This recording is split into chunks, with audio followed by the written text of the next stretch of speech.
আজ পিরোজপুর 1 আসনে মনোনয়ন বাছাই পর্ব অনুষ্ঠিত হয়েছে। বিস্তারিত ডেস্ক রিপোর্টে।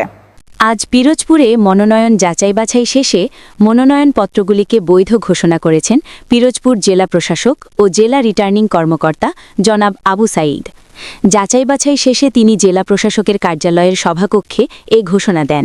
সার্বিক পর্যালোচনায় আমরা আরপিওর ধারা 12 অনুযায়ী আমরা জন আনন্দ বিষয়ের মনোনয়নপত্রকে বৈধ ঘোষণা করছি। জনাব মাসুদ সাইদের মনোনয়নপত্র বৈধ ঘোষণা করা হলো।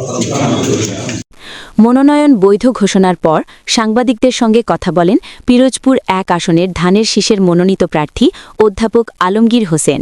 আমার মনোনয়নপত্র বৈধ হয়েছে, শুকরিয়া আল্লাহর কাছে, কৃতজ্ঞতা জানাই শহীদ জিয়া পরিবারের প্রতি, দোয়া চাই দেশমাতা এবং শহীদ রাষ্ট্রপতি জিয়াউর রহমানের জন্য।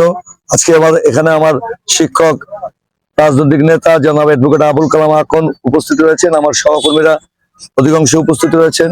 আমার কিছু পরিকল্পনা আছে, সেই পরিকল্পনা হলো শিক্ষাকে নিয়ে, সেই পরিকল্পনা নিয়ে হলো কর্মসংস্থান নিয়ে। আমি নির্বাচিত হলে সেই পরিকল্পনাগুলো বাস্তবায়ন করব। আর পিরোজপুরবাসী, বিশেষ করে 1 আসনের জনগণকে উদ্দেশ্যে বলবো, ধানের শীষের প্রার্থীকে বিজয় করলে দেশ উন্নয়ন, শান্তি ও সমৃদ্ধির দিকে এগিয়ে যাবে। আমরা মিলেমিশে এই একটি সুন্দর নির্বাচন করতে চাই, যে নির্বাচন সারা বাংলাদেশে অনুকরণীয় দৃষ্টান্ত হবে। সেই নির্বাচনটি সবাই মিলেমিশে আনন্দ ঘন মুহূর্তের মধ্যে আমরা নির্বাচনটি করতে চাই।